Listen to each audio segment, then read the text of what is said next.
Welcome to sound recipe channel. आता पावभाजी बनवणार आहोत। पावभाजीसाठी मस्तपैकी फ्रेश मटार आणलेले आहेत। इथे आहे शिमला मिरची, फरसबी आणि फ्लावर घेतलेला आहे। सो आपण इथे सोलत आहोत। इथे मटार सोलणं चालू आहे।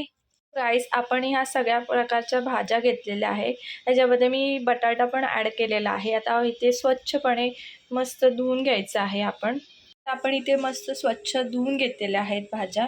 गाईस, आपण इथे कुकरमध्ये टाकलेल्या आहेत सगळ्या प्रकारच्या भाज्या आणि इथे आता आपण पाणी ॲड करणार आहोत आणि खूप गाळ होईपर्यंत शिजवून घ्यायचं आहे। सो गाईस, आपण आता इथे कुकर लावलेला आहे। एक 7-8 शिट्ट्या घ्यायच्या आहेत आणि पूर्णपणे गाळ होऊन द्यायचं आहे। गाईस, आपण मिक्सरला आलं लसणाची पेस्ट ग्राइंड करणार आहोत। गाईस, आपण बघू शकता इथे मिक्सरला ग्राइंड करत आहोत। फोडणीसाठी लागणारा साहित्य मी इथे बारीक मस्तपैकी कांदा चिरून घेतला आहे। कांदा, टोमॅटो, कोथिंबीर आहे आणि इथे मसाले आहेत। लाल तिखट आहे, इथे गरम मसाला आहे, हळद आहे आणि मी पावभाजीचा एव्हरेस्ट मसाला घेतलेला आहे आणि चवीनुसार मीठ आहे। पावभाजीसोबत मस्तपैकी बारीक चिरलेला कांदा, कोथिंबीर आणि मस्तपैकी लिंबूशिवाय मजाच नाही।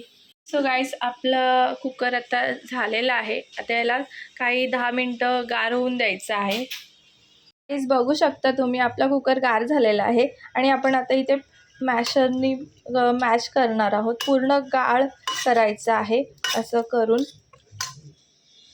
गाईस, आपण बघू शकता पूर्णपणे गाळ झालेला आहे। आता आपण फोडणी टाकूया।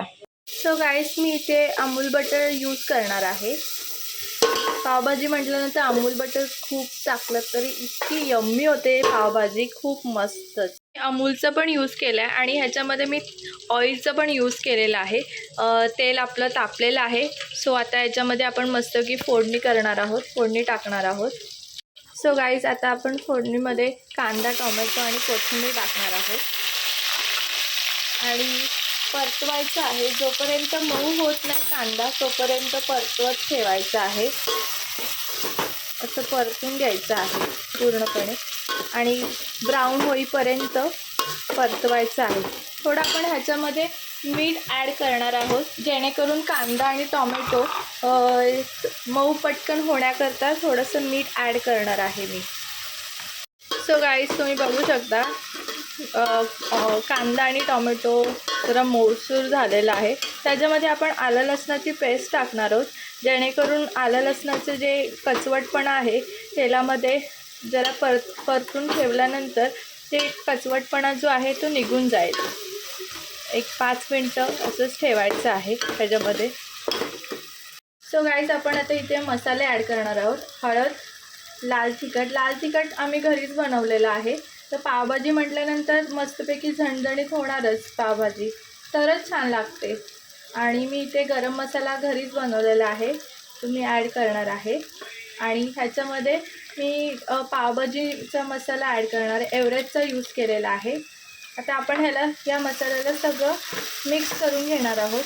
तुम्ही बघू शकता तर जरा तेल सुटेपर्यंत या मसाल्याला हलवून एक 5 मिनटं असंच ठेवायचं आहे। सो गाईज, आपण आता हा जी मिक्स केलेलं सगळी व्हेजिटेबल्स आहे ग्राइंड केलेली ती सगळी इथे आपण ह्याच्यामध्ये टाकणार आहोत। सो गाईज, आपण आता हा जी मिक्स केलेलं सगळी व्हेजिटेबल आपण इथे आता सगळं एकजीव करणार आहोत। सगळे जे व्हेजिटेबल्स आपण ॲड केलेलं आहे ते सगळे व्हेजिटेबल्स पूर्णपणे असे एकजीव करणार आहोत। तुम्ही बघू शकता खूप सुंदर वास सुटलेला आहे।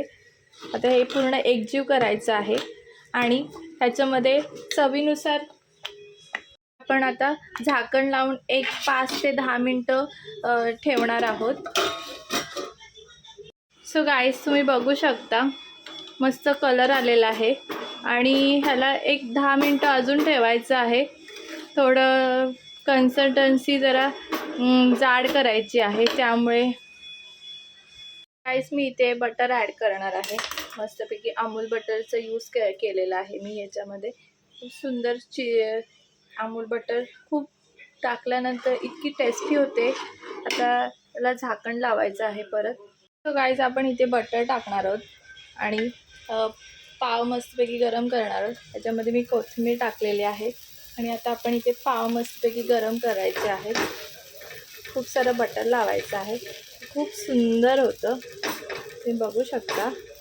मी खूप सारं बटर टाकलेलं आहे ह्याच्यामध्ये.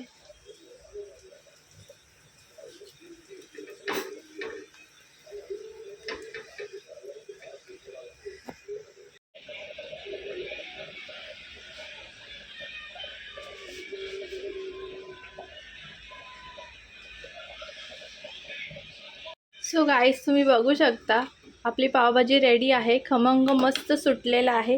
सो आता मस्तपैकी हिरवीगार कोथिंबीर पेरायची आहे. खूप सुंदर. आणि ह्याच्यामध्ये आता बटर आपण ॲड करणार आहोत. गाईस, मी मस्तपैकी बटर अजून टाकलेलं आहे ह्याच्यामध्ये आणि आता आपण सर्व करणार आहोत.